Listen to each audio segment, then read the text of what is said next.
بسم اللہ الرحمن الرحیم۔ السلام علیکم میرے عزیز دوستو، آئیے جانتے ہیں کہ جب حضرت عثمان نے اپنے دور میں جمع کیے ہوئے مصحف کی نقلیں سب شہروں میں بھجوا دیں اور اس سے پہلے جن صحیفوں میں قرآن لکھا تھا ان کو جلانے کا حکم دیا، تو علماء کرام اس جلانے سے متعلق کیا ارشاد فرماتے ہیں۔ آپ دیکھ رہے ہیں عبید انفو لیب، اور اگر ابھی تک آپ نے ہمارا چینل سبسکرائب نہیں کیا تو چینل کو سبسکرائب کر لیجئے تاکہ ہماری آنے والی نیو ویڈیوز بآسانی آپ تک پہنچ سکیں۔ میرے عزیز دوستو، حضرت عثمان کے قرآن پاک جلانے کے بارے میں علماء کرام کیا فرماتے ہیں، آئیے جانتے ہیں۔ حضرت علامہ ابن حجر عسقلانی رحمۃ اللہ تعالی علیہ لکھتے ہیں کہ قاضی ایاز مالکی فرماتے ہیں کہ پہلے ان مصحف شریف کے کاغذات کے نقوش کو مٹایا گیا، یعنی ان کو دھویا گیا، پھر اس کو مٹانے میں مبالغہ کرنے کے لیے ان کاغذات کو جلایا گیا۔ علامہ ابن بطال کہتے ہیں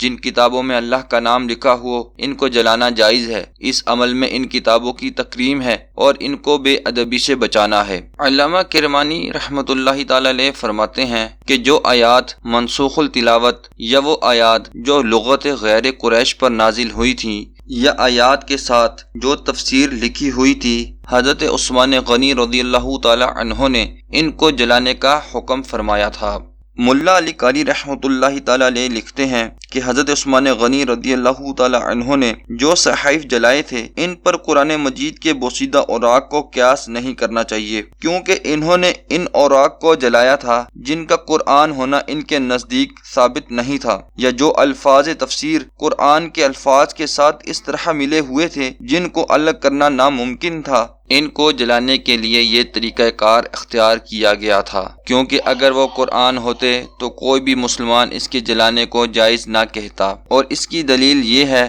کہ انہوں نے اس کی راہ کو محفوظ کرنے اور نجاست سے بچانے کا حکم بھی نہیں دیا۔ حضرت علامہ بدر الدین عینی رحمۃ اللہ تعالی علیہ لکھتے ہیں کہ ہمارے اصحاب حنفیہ نے یہ کہا ہے کہ جب مصحف بوسیدہ ہو جائے اور وہ نفع پہنچانے کے قابل نہ رہے تو اس کو ایسی پاک جگہ دفن کر دیا جائے جو لوگوں کے پیروں تلے آنے سے بعید ہو۔ حضرت علامہ علاء الدین حسکفی رحمۃ اللہ تعالی علیہ لکھتے ہیں جن بوسیدہ کتابوں سے نفع حاصل نہ کیا جا سکے ان سے اللہ، فرشتوں اور رسول علیہ السلام کا نام مٹا کر باقی کو جلا دیا جائے، اور ان کو اسی طرح جاری پانی میں ڈالنے میں بھی حرج نہیں، یا ان کو دفن کر دیا جائے، اور یہ اچھا طریقہ ہے جیسا کہ انبیاء کرام علیہم السلام کے متعلق کہا جاتا ہے۔ علامہ احمد طحطاوی رحمۃ اللہ تعالی علیہ لکھتے ہیں قرآن مجید جب بوسیدہ ہو جائے اور اس کو پڑھنا دشوار ہو تو ہم اس کو آگ میں نہیں جلائیں گے، اور ہم اسی پر عمل کرتے ہیں۔